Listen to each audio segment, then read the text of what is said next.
Salah satu kelebihan TSN itu menurut gue adalah Naya bekerja dengan quote-unquote teman-teman gitu. Gimana rasanya lu bekerja dengan teman-teman sendiri? Candika, almarhum Vidi, ya Afgan, itu tuh teman-teman lu semua gitu. Apakah membuat gue lebih nyaman bekerja dengan mereka atau ada rasa aduh gimana yang ngedirect teman sendiri? Gue lebih kayak ini Pak Sunil nggak apa-apa nggak ya, dia sebenarnya duitnya dipakai buat gue main sama teman-teman gue. Tapi kayak sejujurnya malah dengan adanya teman-teman gue malah lebih ke pressure untuk nggak mau ngecewain. Kayak pokoknya gue harus bikin bagus karena teman-teman gue udah meluangkan waktu buat gue, mereka udah berkorban buat gue. Jadi gue nggak boleh ngecewain mereka, malah makin. Apa sih Nay yang bikin kamu itu ngerasa kayak gue sama teman-teman gue aja, gue ajak teman-teman gue aja deh gitu? Karena ngebangun keluarga besar Arga ini kan harus ada aku harus ngumpulin 28 orang ya. Terus apa kita mau pakai mungkin ekstra atau apa gitu. Tapi gue ngerasa kayaknya jangan gitu, sayang karena kan harus rasa kekeluargaan itu tuh harus terasa gitu. Terus juga pas banget kebetulan teman-teman gue adalah orang-orang yang sukses nih. Jadi untuk Ardit merasa dia tertekan berada di situ, itu secara natural kagak usah dibuat, dia udah tertekan ada di tengah-tengah itu.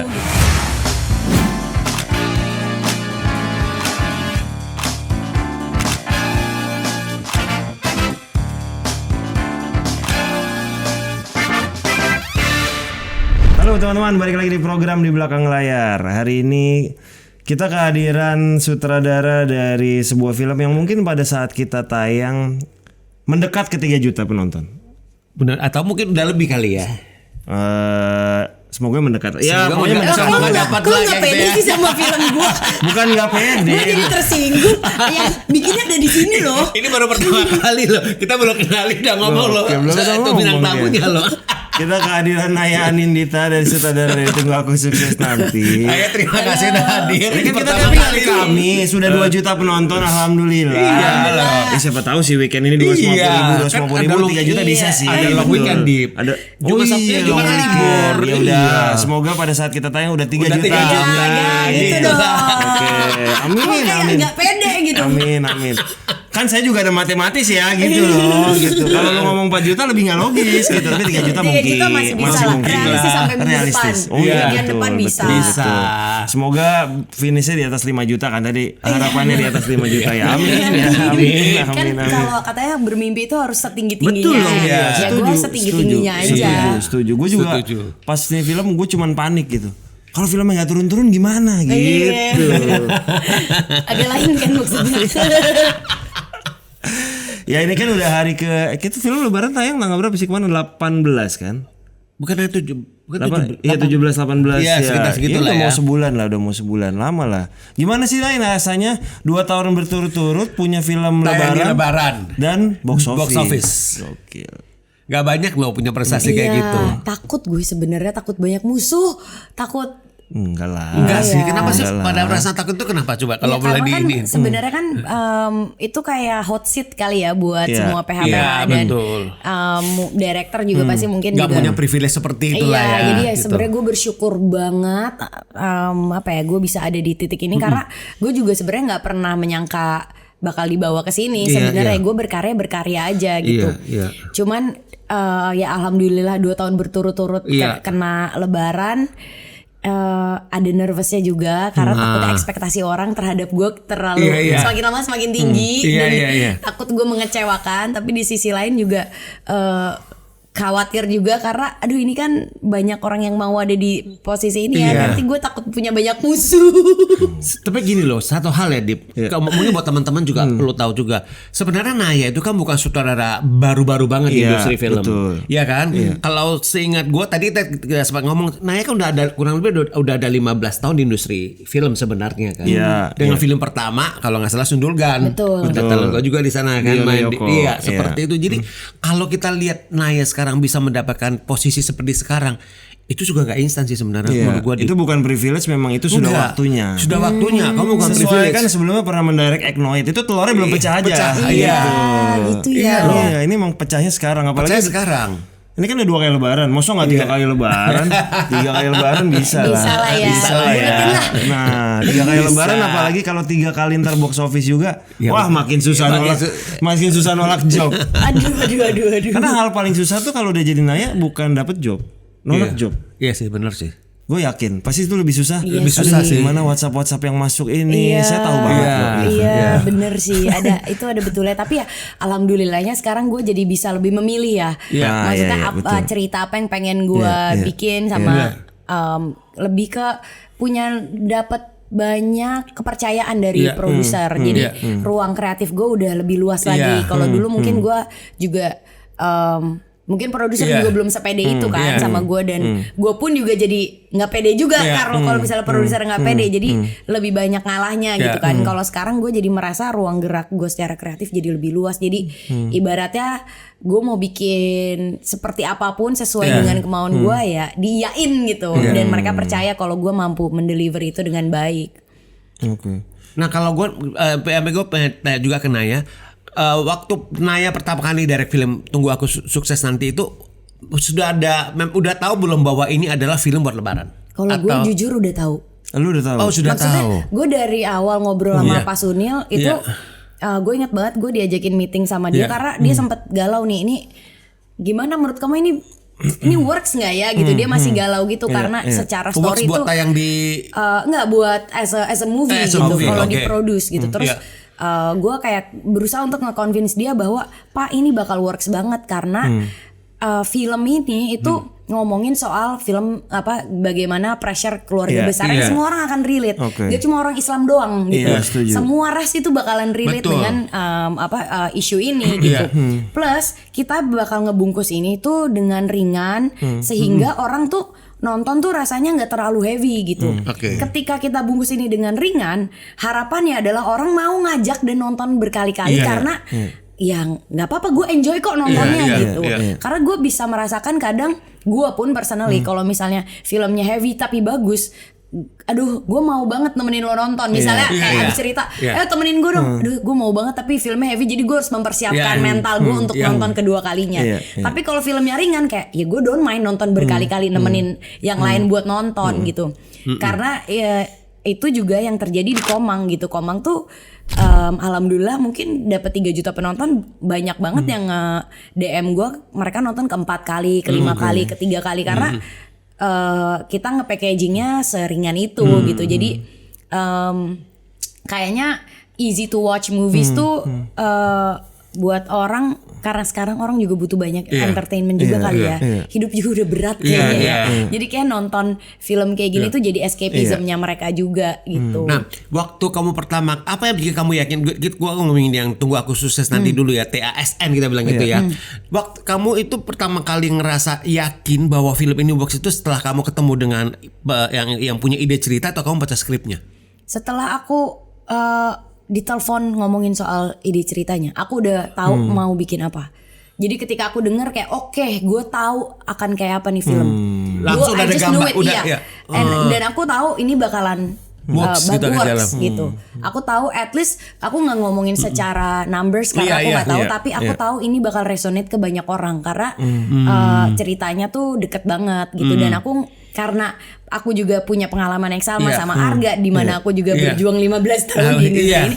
Jadi aku tahu gitu secara dalam konflik karakternya gitu. Dan juga aku juga tahu rasanya di pressure sama keluarga besar, tahu rasanya ingin mengeluarkan keluarga dari ketergantungan keluarga besar gitu. Jadi waktu aku ngomong sama Pak Sino, aku bilang aku yakin banget ini bisa works. Dan karena ini ada adegan lebarannya Pak banyak, ini bisa banget jadi film lebaran. Jadi gitu. Kamu udah ngomong seperti itu ke Pak Sunil. Karena ini ngomongin soal kumpul keluarga besar yang di Indonesia kumpul keluarga besar ya lebaran kan gitu, atau hari-hari besar lah gitu. Jadi ini udah pasti kemungkinan besar kita kalau bisa tayang lebaran lebih bagus lagi Pak gitu. Berarti dari awal di skenario itu scene-nya udah scene lebaran ya nih? Iya. Bukan cuma sekedar scene kumpul keluarga gitu? Enggak. Oh, gitu.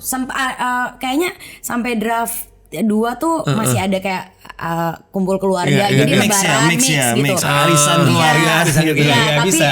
di draft ketiga ke atas udah dibuat Udahlah, semuanya langsung lebaran. semua Iya. aja, ya. Jadi memang akhirnya jadi secara itu menjadi sebuah tema gitu bahwa bagaimana setiap tahun, setiap lebaran itu menjadi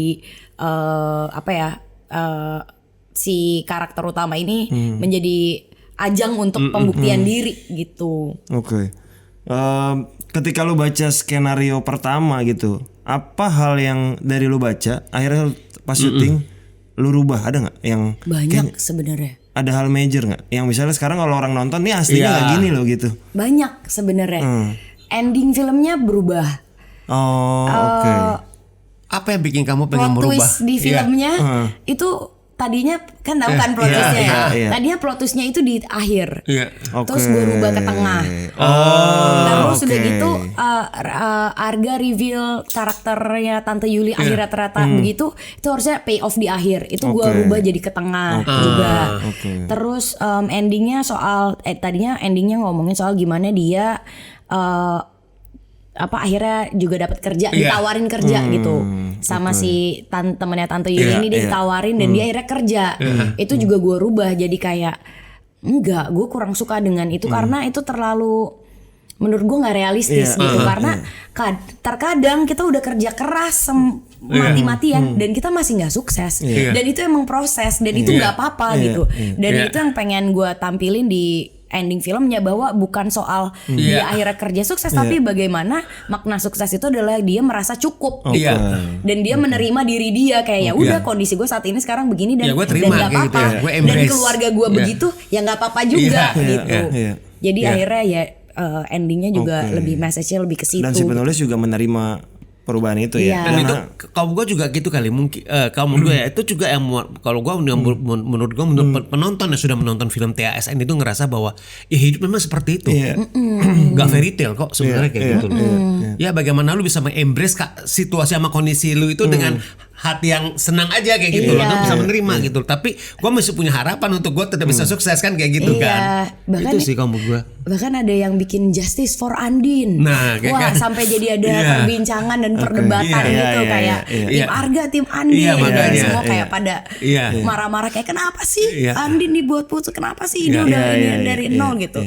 Kok Arga kayak gitu sih, harusnya dia minta maaf, harusnya ada closure gitu. Orang kayak punya ya udahlah ya, biarin aja mereka punya masing-masing. Dari sudut pandang produser ya. Kalau sampai ada seperti tim seperti itu kan udah menandakan filmnya itu sukses kan? Iya, itu jadi menurut gua marketing yang jalan dengan sendirinya itu malah bagus sih gitu. Perdebatan itu malah positif sebenarnya. Karena kan perdebatan itu tidak membuat bahwa pokoknya gua nggak nonton film, malah yang dengar malah kan? Penasaran. Ini apa sih tim Andin sampai seperti itu gitu kan.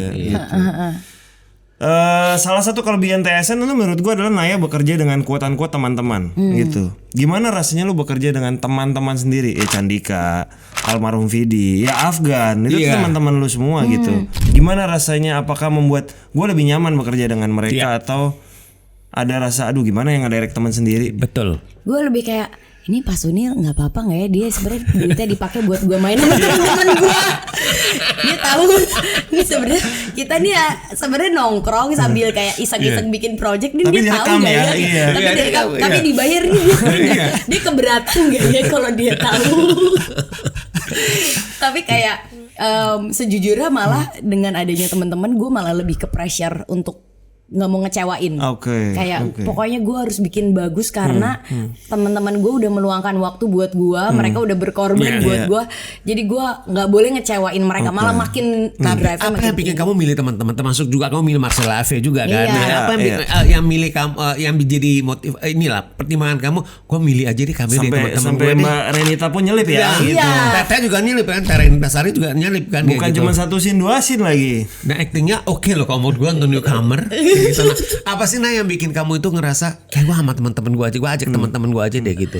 Karena ngebangun keluarga besarnya Arga ini kan harus ada aku harus ngumpulin 28 orang ya. Terus sempat kayak apa kita mau pakai mungkin ekstra atau apa gitu. Tapi gue ngerasa kayaknya jangan gitu, sayang karena kan harus rasa kekeluargaan itu tuh harus terasa gitu.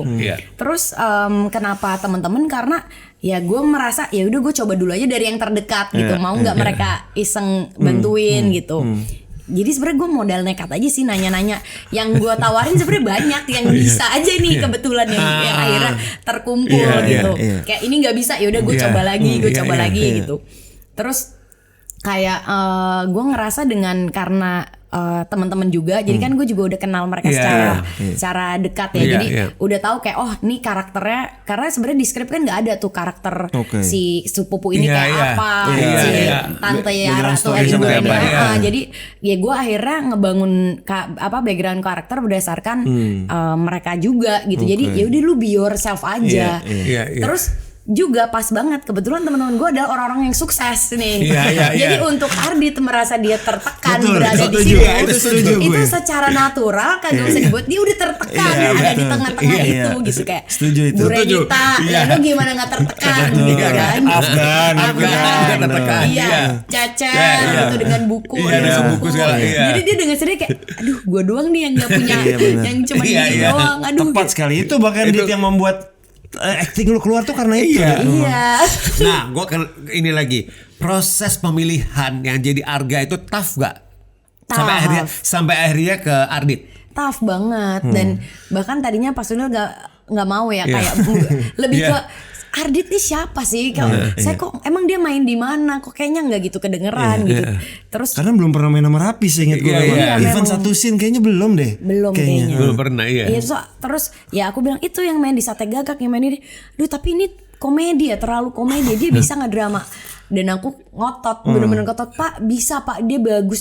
Pokoknya aku bener-bener lumayan ngotot banget. Tapi apa yang bikin kamu itu harus Ardit yang jadi Arga? Karena memang Ardit yang cocok jadi Arga.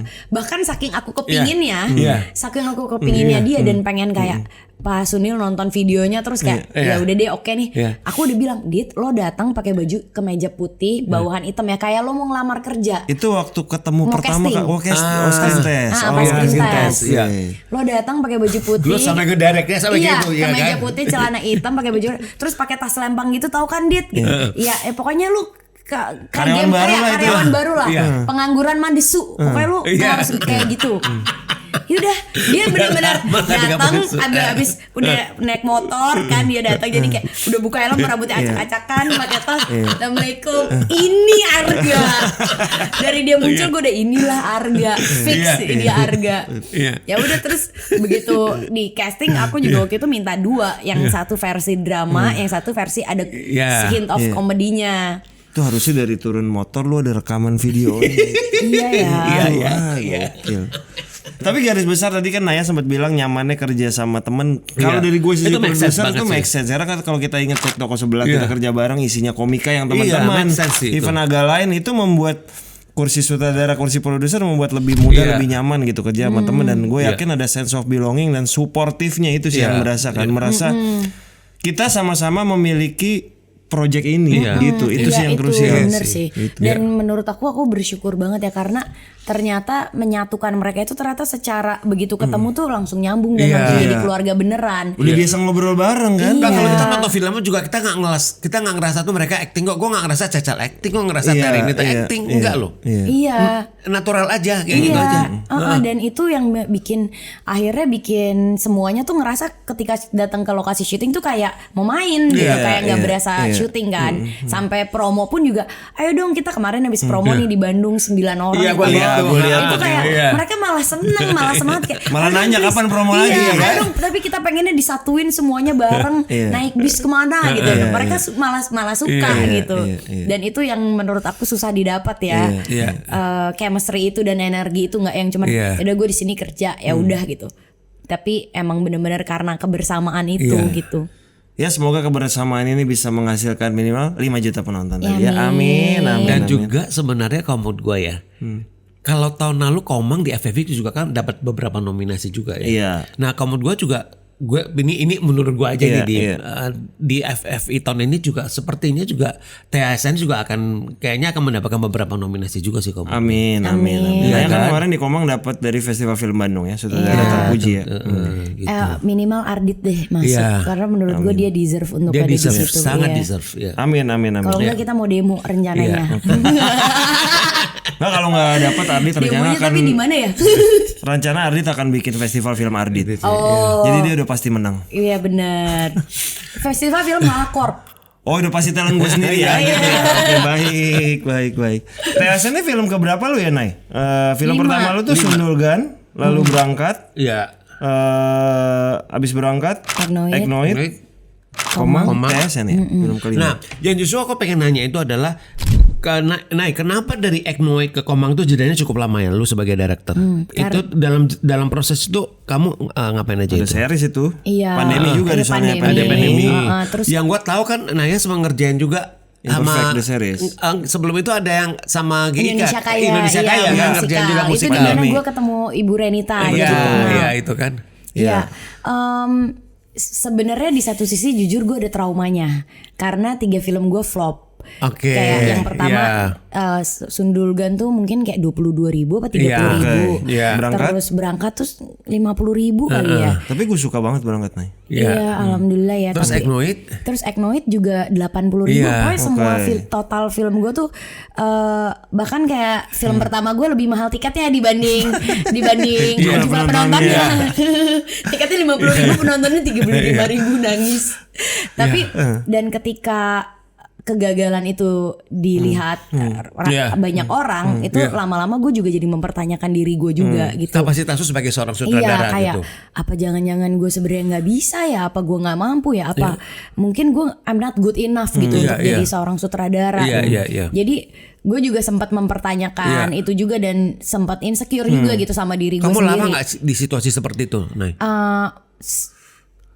Lumayan lama, tapi aku berusaha untuk ya udah gue belajar aja. Jadi akhirnya ngambil web series gitu dengan mindset gue mau belajar untuk bisa better gitu, menjadi yang lebih baik. Jadi nanti gitu. begitu masuk ada kesempatan untuk direct untuk layar lebar, kamu udah lebih ready kayak gitu dan ya. pada saat itu mikirnya kayak selama gue masih bisa di industri film bentuknya apapun, mau itu iklan, mau itu series ya gue mau tetap coba kerjain karena memang gue ngerasa hidup gue di situ gitu. Terus begitu gue jalanin dan ternyata juga gue ketika gue menjalani semuanya gue jadi belajar banyak juga gitu bahwa yang ngingetin tuh Mas Garin waktu itu pas ngerjain Nurbaya. Apa Mas Garin ngomong Karena apa? aku ngerasa kan musik itu pertama kali ya megang musikal kan dan bener-bener no clue. Tapi itu again gue tuh orangnya cukup nekat. Jadi gue tipe yang dulu belajar gimana nanti. Yang penting mau dulu. Suka nggak suka, bisa nggak bisa itu pikirin Yang belakangan. calling kamu Pak Nurbaya siapa? Apanya? Yang calling kamu? Mas Garin. Mas Jadi Garin. kayaknya dia ada 2 sutradara. Terus akhirnya jatuh ke aku gitu.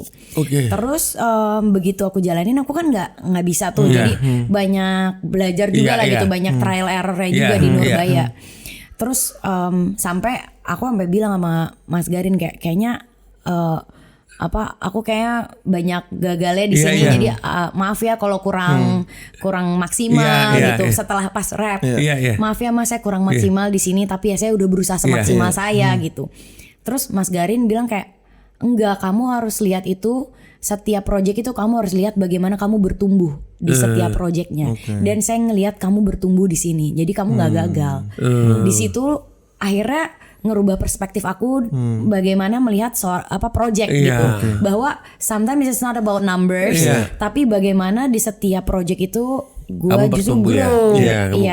Jadi akhirnya jadi lebih inner, lebih ke dalam ya, lebih ke internal daripada ke eksternal. Kalau dulu kan ya sama seperti Arga ya, gue butuh validasi dari angka dan dari kayak wah gila filmnya keren, itu gitu, wah penontonnya banyak gitu. Ternyata nyampe ke situ malah menggerogoti dalam gue gitu, dan di situ akhirnya ya udah deh. Begitu Mas Garin ngomong itu kayak iya ya, kenapa gue malah sibuk mikirin validasi dari orang, angka dan segala macam yang itu di luar kuasa gue gitu. Ya udah akhirnya di situ merubah perspektif untuk ngelihat ke dalam dan gimana bertumbuh, dan memang setelah melihat dari perspektif itu jadinya ngejalaninnya jadi lebih ringan dan lebih ngeliat iya ya gue dari Nurbaya ke Payung Fantasi berubah, kayak ada pertumbuhannya. Terus dari situ ngambil Komang tuh takut, tapi ya udah gue mau coba, gue pengen bisa kamu waktu pertama kali dapat callingan dari Starvision, Pak Parwes pasti langsung hubungi kamu untuk Komang, itu kamu rasanya gimana itu? takut sebenarnya. Takutnya Kayak karena mampu nggak ya? Apalagi kan awal-awal pas draft pertama aku baca tuh lebih ke religi. Dan aku merasa kayaknya bukan gue deh. Ini religi harusnya mungkin banyak sutradara lain yang bisa lebih bagus. Kalau gue kayaknya gue khawatir malah jadi nggak ke situ gitu arahnya. Terus bisa nggak ya sampai nelfon Ringo, nelfon Afgan, nelfon Pevita, gimana ya ambil nggak ya? Tapi di satu sisi udah ini callback lagi setelah lama nggak ada yang nawarin ya. Apa ini waktunya tapi kalau gagal gimana? Kalau misalnya kayak waktu itu lagi gimana nggak ada yang nonton, jadi banyak ketakutannya. Tapi pada bilang kayak nggak apa-apa, udah lo ambil aja kan lo nggak tahu ini pintunya ngebuka kemana. Jadi siapa tahu ini jalan menuju ke tempat yang lain. Coba aja dulu. Ya udah terus akhirnya kayak ya udah deh coba ketemu dulu sama Raim sama penulisnya, ngobrol dulu, pengen tahu visi misi mereka tuh seperti apa. Karena gue juga mikir gue juga pengen film ini tuh dapat sutradara yang sesuai. Jangan gue nggak mau maksain karena ego gue, tapi sebenarnya gue nggak mampu, terus akhirnya hasilnya jadi setengah-setengah gitu. Apalagi ini ngomongin kehidupannya Raim yang dimana ini bakal jadi legacy dia seumur hidup gitu kan. Jadi pas ketemu ngobrol kebetulan kita punya misi yang sama, di mana kita pengen fokusnya justru ke percintaannya bukan ke soal agamanya. Akhirnya ketemu lah, benang merah ada tuh. Akhirnya dapat tuh benang merahnya dan Raimnya juga ngerasa ayo kita mau nih bareng-bareng kita bikin sesuatu yang bisa berbeda gitu dari film-film yang biasa ada di Indonesia gitu. Ya udah akhirnya oke, kalau kayak gini semangat ini gue mau nih. Dan akhirnya 3 juta penonton. 3 juta penonton. Naya tuh kan dulu dikenal oleh beberapa orang mungkin yang udah tahun-tahun 2000 berapa ya itu? Jalan-jalan men tahun berapa ya Naya? 2012. Pertama kali 2012 ya? Presenter kan? Iya. Pernah ada yang nawarin jadi film gak Naya? Pernah. Kok lu tahu? Ya nggak, gue nanya makanya. Pernah dulu. Itu sebelum Kaskus apa? Sebelum Sundulgan? Sebelum Sundulgan. Tahu nggak yang nawarin coba? Papa Ruel. Jadi Papa sudah melihat potensi itu loh. Itu Papa luar biasa. Tapi ditawarin dulu sebagai pemain pasti dong. Gue nggak tahu gue sebagai apa, tapi gue inget jalan-jalan mau beli IP lah itu gitu. Yang pasti sih bukan gue ya, karena pasti kan Papa Ros nyarinya mungkin bintang ya. Pada situ gue siapalah gue gitu kan. Cuman ya gue inget itu. Kenapa nggak waktu itu nggak mau diambil? Kejadian. Nggak ngerti, gue lupa kenapa ya. Pokoknya akhirnya nggak jadi aja. Udah sempet meeting sama penulis naskah dan lain, tapi akhirnya entah kenapa akhirnya berlalu begitu aja. Terus kita juga waktu itu kayak ya udah kita juga masih ngerjain season lain kan kita. Sampai berapa season ya akhirnya tuh? Sampai 2019. Oh lumayan lama. Panjang ya sebenarnya. Dari 2012 sampai 2019. Lumayan panjang loh. Dan hampir seluruh Indonesia lo kelilingin ya? Atau ada yang belum sempat? Yang belum Raja Ampat. Salah satunya Papua daerah situ yang belum. Kenapa waktu itu sponsornya nggak dapat waktu Raja Ampat? Terus udah gitu kan biasanya kita sekali pergi tuh bikin beberapa episode kan. Sedangkan waktu itu mikirnya aduh kalau ke Raja Ampat kebanyakan di LOB mulu, mau bikin 4 episode mau ngomongin apa gitu. Jadi kayaknya secara budget nggak make sense untuk ke situ gitu. Episode awal tuh berarti masih pro bono. Episode awal itu ya bayaran thank you udah dibantu gitu kali ya. Karena kan berikut-berikutnya sponsor udah mulai ada logo-logo. Iya. Awal-awal tuh bener-bener jadi gue tuh setiap tahun suka bikin New Year's resolution. Dan itu kadang suka jadi benchmark gue. Kadang gue lihat lagi, akhirnya dapet loh terwujudkan. Gitu. Nah salah satunya gue tulis tahun itu adalah bikin travel show. Karena dari dulu cita-cita gue adalah gue pengen jalan-jalan tapi dibayar. Karena orang tua gue nggak mampu ngajak gue jalan-jalan. Jadi satu-satunya cara buat gue keluar negeri adalah ya kalau gue bisa bikin travel show. Kejadian. Season pertama tuh kemana? Jogja. Season pertama Jogja. Terus waktu itu harusnya gue jadi produser. Awalnya banget lu malah harusnya jadi produser. Jadi gue nih kan emang palu gada ya. Gue ngerjain semua. Kadang jadi produser, jadi make up. Awal mah semua pasti dong. Dan bahkan kayak even sebelum jalan-jalan men gue bantu-bantu temen bikin film pendek tuh ya apa aja gue kerjain gitu. Nah jadi itu gue produser tuh sebenarnya. Tapi seperjalanannya ketika kita ke Jogja kan karena gue produser gue ngeriset ya kayak kita mau kemana aja terus di situ ada apa aja segala macam. Lu ngeriset doang apa tetap harus visit ke sana? Kalau visit tuh budget nih masalahnya. kita langsung. Oh langsung. Jadi kita riset dari Google, habis itu ayo kita ke sana gitu. Karena budgetnya kan nggak mungkin lo visit dulu terus balik lagi dong. Itu dah. Iya, budgetnya nggak ada. Jadi lebih ke di Google. Oh kita kesini aja yuk guys gitu.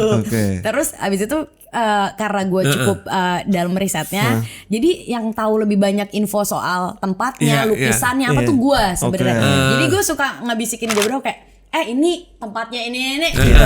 Ini tuh dibangunnya tahun. Kalau Jebrau dari awal udah pasti hostnya. Dia udah pasti host udah dari pasti awal. Hostnya. Berarti awalnya sendiri. Tapi karena konsepnya itu teman-teman, jadi memang emang secara konsep emang bakal bocor-bocor kita juga, tapi bukan sebagai ini cuman bocor teman-teman aja gitu. Nah, suatu hari si Jebrau udahlah kita lagi di museum, terus dia lagi ngomongin satu lukisan, terus dia nggak tahu, terus gue nyeletuk, terus Andra nge-whip pen aja, terus gue kayak ya udah gue jelasin ini, udah gitu kan. Terus udah tuh, lalu kemudian kita ke Borobudur, lagi ada biksu-biksu yang datang buat beribadah. Terus pagi-pagi nih kita habis sarapan, habis lihat sunrise, terus kayak Jebrau coba dong lo interview biksunya. Biasanya mereka tuh kesini tuh ngapain sih, terus apakah ada waktu-waktu yang tertentu untuk kesana. Datanglah dia, boleh nggak kita tanya, jadi kayak kita tuh mau nanya gitu dengan gaya dia yang membuat biksunya tersinggung. Merasa kayak ini ngomongin agama itu tidak bisa dijadiin sesuatu yang bercanda dan nggak bisa gitu aja, karena nanti jadi takutnya jadi salah pemahaman. Tersinggung lah gitu. Terus kita langsung kabur kan, aduh mampus gue. Kita langsung cabut. Terus abis itu sutradaranya si Andra bilang kayak, nah kayaknya kalau kayak gini mending lu aja deh yang nanya. Jebrau dengerin aja daripada kita menyinggung orangnya. Ya udah akhirnya kita nyari lagi biksu. Oh ada tuh itu. Yaudah lu aja yang maju. Untung dia nggak lihat pas yang di untungnya dia. Lu maju jadi ya. Akhirnya gue maju kayak, permisi saya mau nanya gini. Oh iya boleh. Akhirnya ngobrol. Jebrau cuma diem mendengarkan. Itu udah direkam, udah sambil direkam tuh. Akhirnya dari situ jadi berdua. Naturally ya akhirnya gue ke bawah-bawah juga. Jadi sebenarnya ketidaksengajaan itu yang membuat gue berapa orang sih jalan-jalan main tuh di awal-awal? 4. Lu, efektif. Gue Andra, Jebrau sama Ade ada ininya, soundman. Camper segala itu. Iya, dan gue kan kadang gue bawa kamera 2 juga. Berarti lu sambil kamera juga. Luar biasa. Season berapa yang akhirnya udah proper? Mulai 2013. 2012 ternyata booming. Jadi itu berapa tadi yang Borobudur itu? Awal itu kan? Iya. 2000 berapa kira-kira? 2012. Awal. 2003. Jadi setahun udah langsung booming dong. Iya, jadi begitu si episode Jogja ini tayang, itu kan 3 episode langsung booming. Ternyata si episode ini tuh ternyata kayak ini banget sampai dapat banyak sponsor di situ.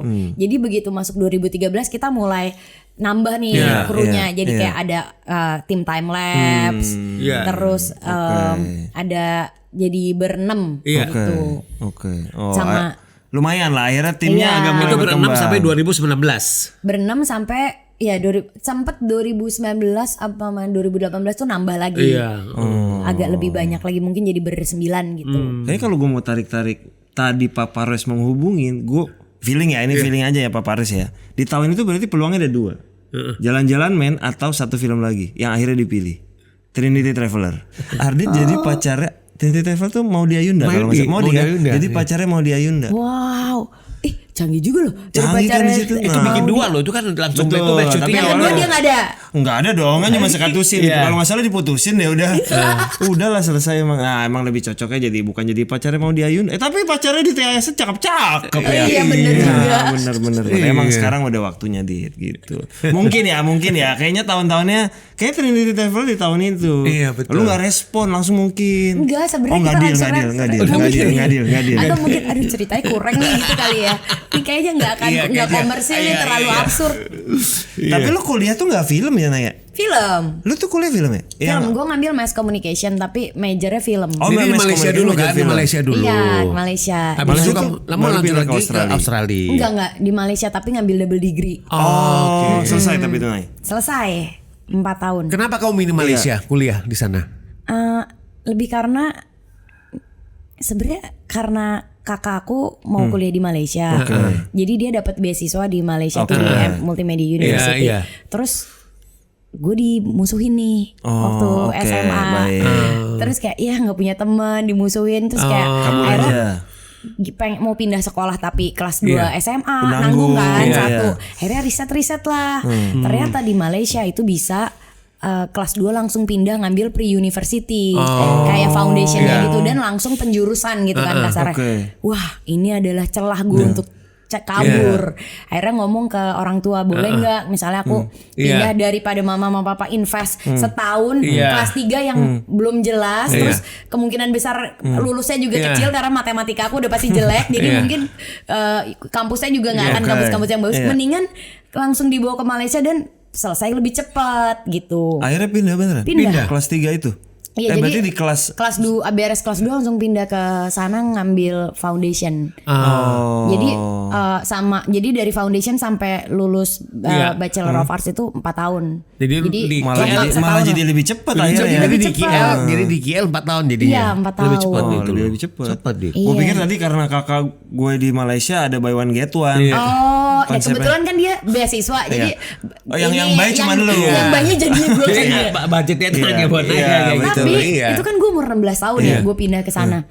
Kakak gue cuma bertahan setahun karena dia ternyata nggak betah. Di Dia balik ke kampus Indonesia itu. abis Dia itu? balik ke Indonesia. Akhirnya gue lah yang melanjutkan. Nah, nyokap gue bertanya, ini gimana kakak kamu mau pindah? Tapi kalau gue pindah balik ke Indonesia, gue harus ngambil paket A itu. Betul. Menyelesaikan. Menyelesaikan. Gue suruh akademis kayak gitu-gitu lagi, orang gue nggak suka lagi. Ya udah gue mendingan bertahan dah gue di Akhirnya Malaysia. selesaikan. Iya, akhirnya gue kayak yaudah gue selesain sendiri. Jadi sampai majornya beres. ambil film memang itu. Ngambil film. Tapi SMA lu sempat bikin film gitu, Mai? Apa maksudnya ya film pendek or apapun gitu? Nah, bokap gua yang suka bikin film. Oh. Jadi bokap gua nih kayaknya punya passion, diam-diam kayaknya dia sebenarnya punya passion tersubung untuk di seni gitu. Jadi Karena bokap dia bikin film kayak gimana? kayak misalnya nih kakek gua kan udah meninggal. Terus kita mau bikin acara kayak mengenang misalnya mengenang 30 tahun meninggalnya kakek gitu.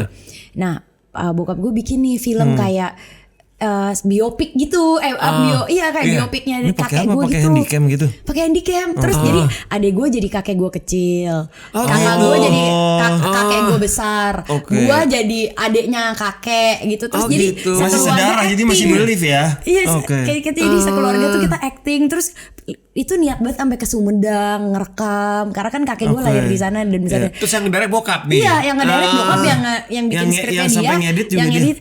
Sampai di ending kreditnya nama dia semua kayak sutradara Dani Yudiana, produser Dani Yudiana, musik Dani Yudiana, nama Akhirnya dia. tayang pas apa? Lebaran? Ditonton Pas tayang bareng-bareng? pas acara keluarga besar. Ditonton bareng-bareng. Oh gitu. Dulu gue kakek lu males banget. pada saat nonton kakek lu masih ada? Udah meninggal. Oh udah, jadi memang tribute tuh Tribute. him. Terus reaksi keluarga waktu lihat itu gimana? Ya pada ketawa-ketawa karena Wah, nggak mungkin ada lucu nangis kali. gimana nih? Enggak lucu soalnya. Jadi pada ketawa-ketawa. Tapi gue kayak pada saat itu ya pas disuruh kayak ngapain sih gue nggak suka ada di sini gitu kan. Oke. Namanya juga anak SMA disuruh anak SMP gitu. Terus udah gitu pada ketawa tuh gue ngerasa malu karena gue pikir mereka ngetawain gue. Padahal sebenarnya mereka ngetawain filmnya. Jadi gue kayak sempet aduh malu banget diketawain. Padahal sebenarnya emang lucu si filmnya, sempat ada rasa itu. Tapi karena itu kerap terjadi hampir tiap tahun nanti ya bikin biopik nenek gue. Oh ada lagi jadi ada terus-terusan, jangan sedih. Iya, oke. Nanti bikin biopik nenek gue lah, terus bikin nenek moyang buat acara keluarga besar, ikatan keluarga haji. researchnya niat ya. Iya. Berarti mainnya nurunin dari bokapnya Iya, ngomong gue. bener. Iya sampai sewa sepeda ontel, terus Segitu baju, niat ya? sampai ada kostumnya gitu. Kakak gue suruh pakai kostum kayak tentara zaman dulu. Gue suruh pakai kostum suster gitu-gitu deh. Bener-bener seniat itu. Oke. Berarti masih ada kemungkinan biopik nayanin Dita. Iya. Mungkin dong. Tapi bokap gue yang ngedirect. Iya, bokap lu tetap yang bokap ngedirect. ngedirect. Saya kan ini dah hadiah dari papa buat kamu. Waduh, Oke. waduh, penasaran. Ditonton di acara keluarga di lebaran. Nah tuh ditanya tunggu aku sukses nanti sequel tuh. Jadi ya itu kayak darah bikin-bikin Nggak film secara- itu. iya, nggak langsung ya. Nggak langsung dari bokap kayaknya deh. Oh. Mungkin bokap gue mimpinya itu tapi tidak terwujudkan, terus ke manifestnya ke gue kali ya. Iya. Abis lulus kerjaan pertama apa nih? Abis lulus kerjaan pertama Metro TV Mata Najwa. Apa asisten produksi? Asisten produksi. Itu tapi cuma 3 bulan doang gue bertahan. tapi itu sempat tektokannya sama Mbak Nana iya langsung? langsung karena kan Mata Nuaja dulu tuh cuma berlima. Iya. Kalau gue pikir-pikir kenapa semuanya kru kecil semua ya gue dari awal-awal. Cuma 3 bulan. Cuma 3 bulan karena kan pada saat itu Mata Nuaja lebih fokus ke politik ya. Gue kayak ngerasa gue kayaknya nggak ke situ di arahnya, nggak ngerti juga. Terus pindah kemana? Film langsung. Tapi jadi gue kayaknya mungkin 3 tahun pertama tuh gue pro bono, bener-bener ngikut. Pokoknya kalau ada yang mau bikin film pendek, ayo gue ikut. Jadi apa juga gue kerjain deh gitu. Jadi dibayar gak apa-apa? Gak dibayar gak apa-apa, yang penting gue main gitu. Jadi journey-nya bukan cuma 15 tahun plus 3 yang magang di mana-mana itu sebenarnya. Makanya sempat bantuin Pandu ya karena saudara lu sendiri ya. Pandu siapa? Wirantoro. Jadi itu project pertama gue di film di Indo. Waktu itu dia mau ngedirect film Euphoria. indie ya Euphoria. Gue jadi Asrade 1. Sebelumnya lagi dia bikin film pendek, gue main di film itu. Pokoknya gue palu gade deh. Lu mau main ayo. Jadi Asrada ayo. Kita butuh anak makeup, gue bisa. Padahal gue juga gak bisa makeup. Jadi gue nonton dulu di YouTube. Oh gampang gini doang gue bisa. Terus lu beli sendiri ininya? Apa? Alat-alat makeup ya? Karena kan kebetulan cowok-cowok semua. Jadi modalnya cuma bedak sama kertas minyak kan. Aneh-aneh ya. Jadi gue kayak ya udah, terus karena temen kadang aduh ini lu lap sendiri. Nanti gue yang tacap nih kertas minyaknya lu tembel-tembel. Itu pas film pendek apa film panjang? Film pendek. Oh film pendek, ini film panjang juga segitunya. Enggak film pendek. Jadi telko gue pernah loh bawain payung. Oh gitu. Iya ngasih makan. Film pendek atau apa? Film pendek juga omnibus waktu itu. Itu tayang di mana? Film-film pendek itu? Festival. Oke, lumayan lah di awal-awal ya. Lumayan. Jejak kredit title-nya banyak lah dulu awal-awal. Iya. Nah gara-gara si film pendek ini, gue ada satu omnibus. Nah omnibus ini ada 4 nih film pendeknya, ada omnibus. Di 4-4nya gue terlibat. Di film ini gue jadi Asrada, di yang satu film semua. Ini gue telko, di sini gue main, di ini gue produser. Jadi ini di 4-4nya gue terlibat. Itu judulnya apa sih? Masih ingat gak? Sinema Purnama. Iya benar, Sinema Purnama. Terus masuk ke Piala Maya waktu itu.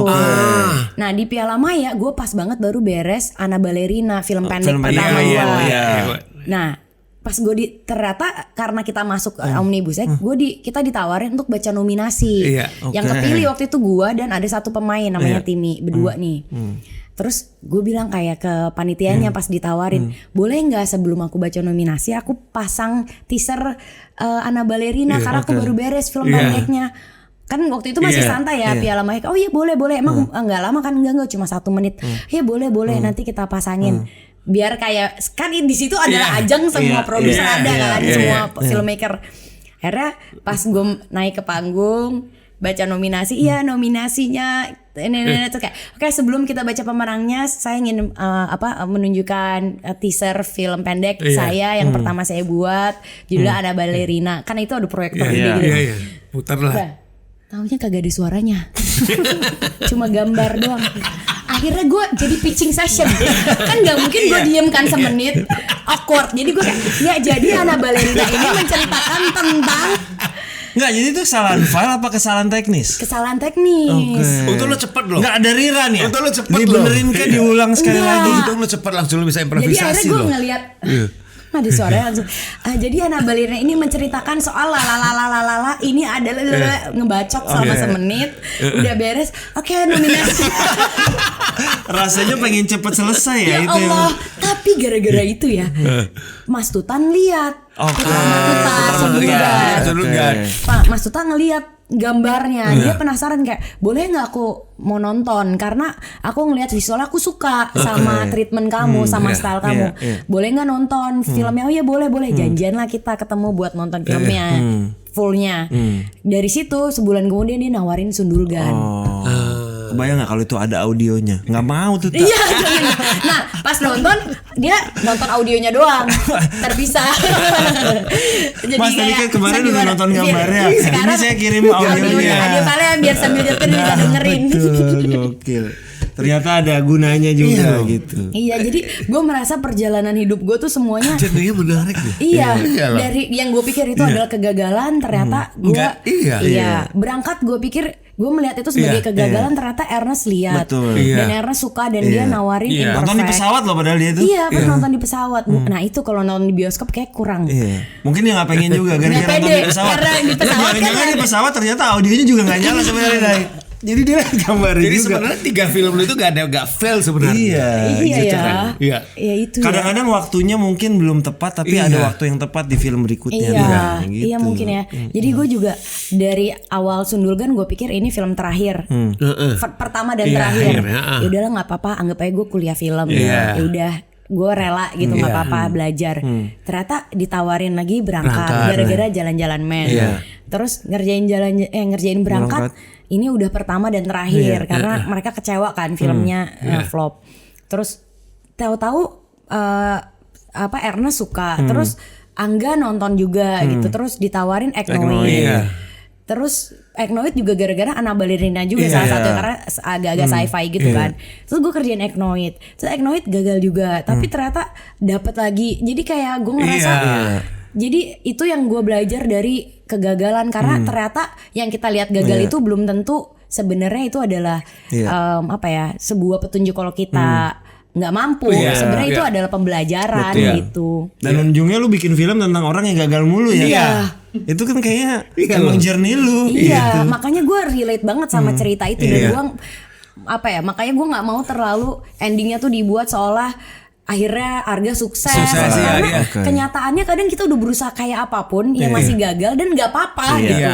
Itu yang gue dapat dari journey gue gitu, yang gue pengen sampein juga ke orang-orang yang gue nggak mau jualan mimpi gitu kayak kalau lo berusaha keras lo pasti sukses, nggak juga.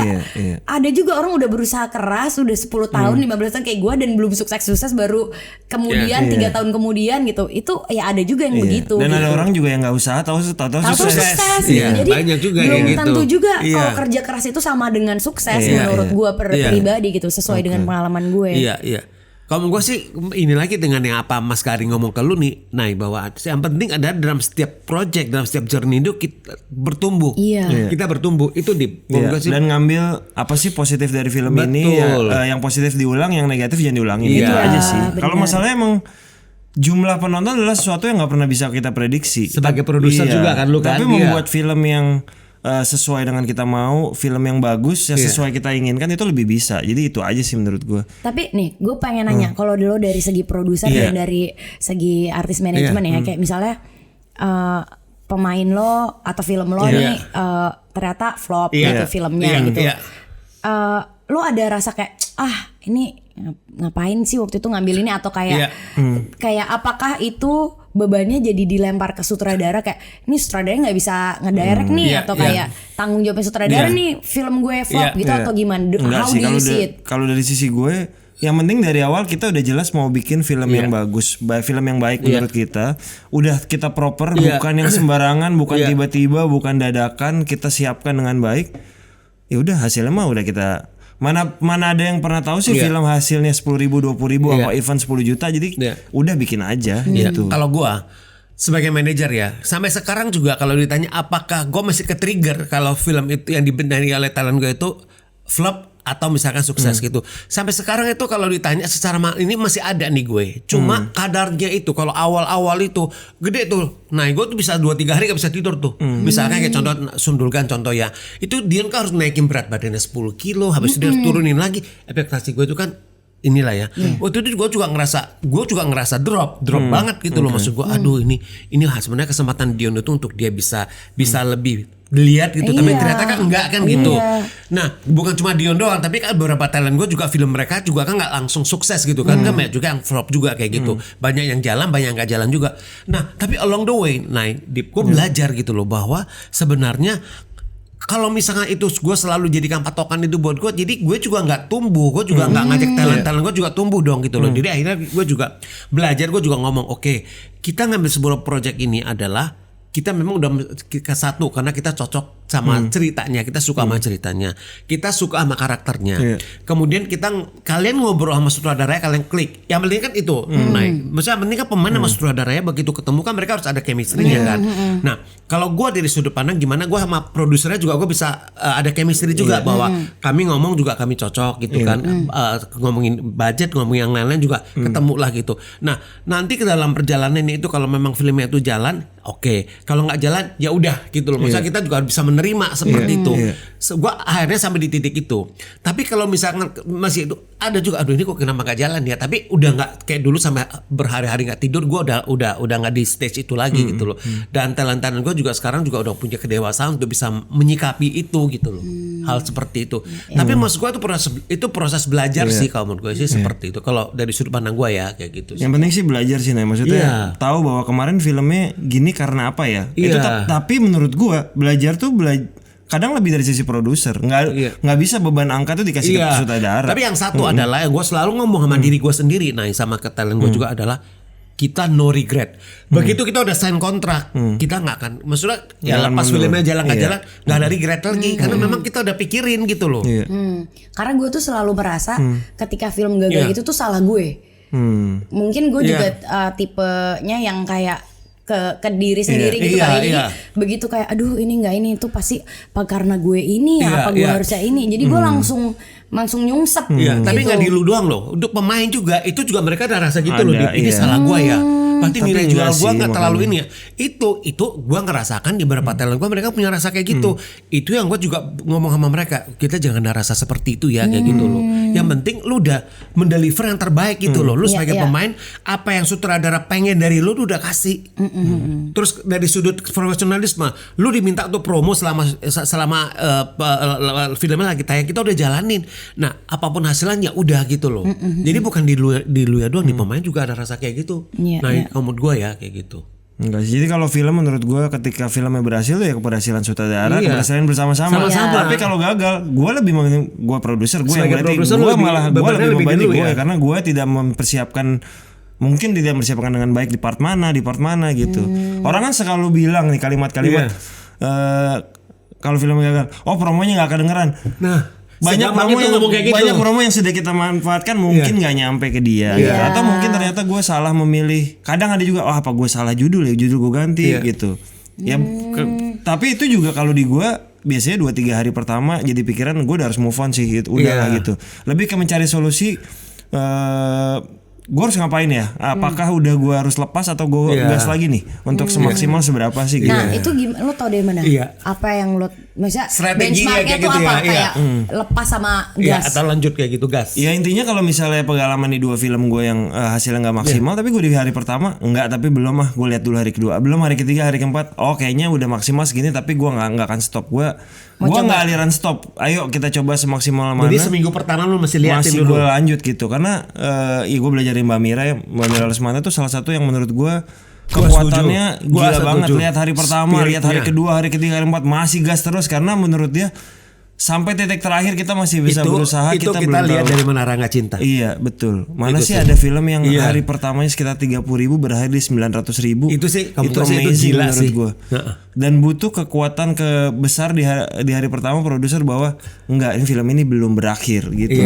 Gitu. Ya gue juga percaya itu sih, karena gue ngerasa selama kita masih believe dan kita masih maju itu energinya juga masih ngalir gitu loh. Kayak masih akan dengeran, masih ada suara. Kalau kita udah nggak ngapain ya pasti akan mati. Penting bahwa dari atas sampai ke bawah jangan pernah menurunkan bahwa udah kita maaf ya gagal filmnya, jangan menurut gua, karena itu akhirnya semua sampai ke kru sampai ke pemain malah jadi loyo dan lesu. Jangan, udah kita semangat aja dulu. Ini teman-teman sekalian nih, maksud gua ini hari ini diskusinya diskusinya tuh deep banget, gua suka banget ini. Karena mau gimana pun lo mau udah prepare pemain, gua ada pemain termahal, sutradara terbaik, ini skrip pasti masuk piala Oscar bahkan sekaligus. Contohnya kayak gitu ya. Emang lo bisa nebak jumlah penonton lu berapa? Nggak bisa karena gitu. Itu emang luck ya. Iya.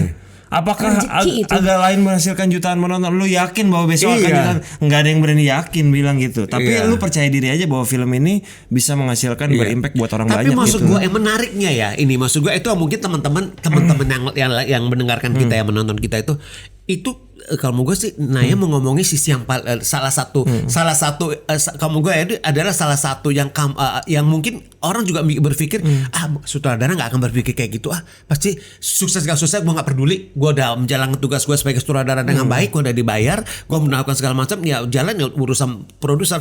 Tapi hari ini kamu ngomong seperti itu, gue juga belajar loh Nay, bahwa lu nya sendiri lu segitu concern dengan film yang lu sutradarain. Iya, gitu. gue pasti ke gue seperti itu. Atau kalau misalnya ada orang yang bilang misalnya kayak actingnya Ardit kurang, pasti gue kayak mungkin gue salah nih karena ngederek. maksud gue kan bisa dengan gue bilang bukan dengan gampangnya, tapi dari sudut profesionalisme begitu udah menyelesaikan menyelesaikan film, dan nggak semua sutradara juga punya kewajiban untuk promo film.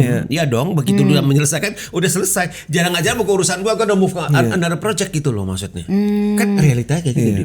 Gitu iya, kebetulan aku enggak sih, karena aku merasa itu gitu loh. Baby aku. Jadi iya. ketika dia ternyata yang nonton kecil ya pasti aku langsung spiraling down biasanya, langsung mikir kayak maybe I'm not good enough, mungkin aku kurang ini, apa harusnya ini diginiin ya, tuh kan salah kan, tuh kan bener gue jelek, terus jadi baca-bacain komen, baca-bacain review, terus kayak tuh kan gue emang gak bisa, udahlah gue gak usah jadi sutradara, udahlah ngapain sih gue jadi kayak nyungsep gitu.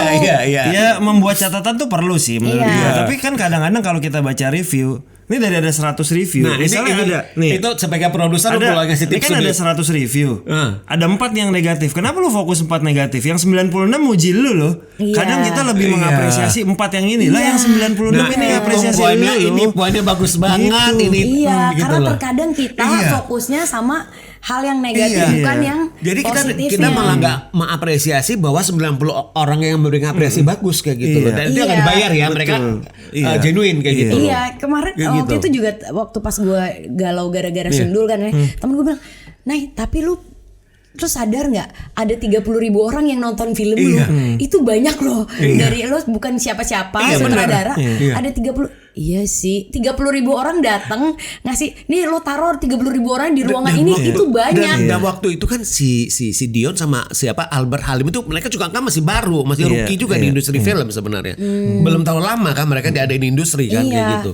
Ya jadi ya disitulah gue belajar ya. Jadi kayaknya gue merasa kenapa gue ada bisa di saat ini ya karena gue belajar, proses gue lumayan cukup panjang gitu untuk nyampe di sini gitu, dan banyak belajar banget. Jadi gue bersyukur juga sebenarnya gue ada di titik ini ketika gue sudah siap secara mental ya. Jadi juga apapun apa ya ibaratnya apapun anginnya, badainya ya gue tetap udah ajek gitu, udah grounding, udah kokoh gitu. Jadi nggak gampang. Apalagi kan akan nanti ada film Lebaran berikutnya, jadi harusnya fondasi Naya udah kuat lah. Amin. Pertanyaan terakhir Nay, mungkin Nay, apa sih yang masih lo kejar?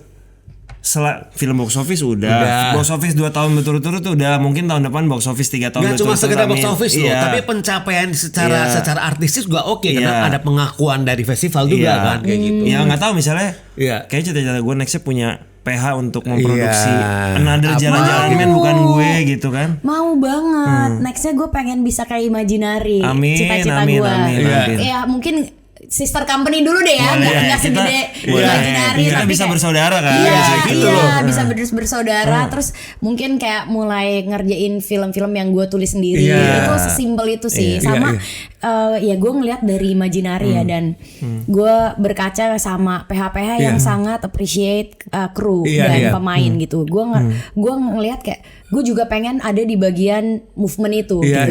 Dimana gue bisa merubah sistem yang lebih baik lagi, lebih sehat lagi, dan lebih fair buat semuanya. Gue suka banget kata-kata Naya itu, pengen ada di movement dan gimana bisa membuat ekosistem perfilman Indonesia itu akan lebih baik lagi dan lebih baik lagi. Amin. Itu. Iya, kalau kita bisa sukses bareng-bareng, kenapa harus sendiri? Iya, gitu gue kan. setuju banget. Yang jelas udah gak perlu nunggu Naya sukses, karena Naya sekarang udah sukses. Amin ya Allah. Naya, terima kasih banyak. Terima kasih sudah Naya. hadir. Terima kasih. Selamat buat Tunggu Aku Sukses. Semoga mimpi-mimpinya kesampaian. Selamat buat Ardit, selamat buat Pak Sunil dan Rapi Film. Akhirnya meledak lagi film lebarannya. Bismillah 5 juta amin. Amin. Terima kasih buat teman-teman yang udah nonton di belakang layar. Naya, terima kasih. Semoga kita someday bisa bekerja sama dengan Imaginary. Amin. Ayo dong. Terima kasih buat seluruh kru yang bertugas. Kita ketemu lagi di episode selanjutnya. Thank you. Thank you.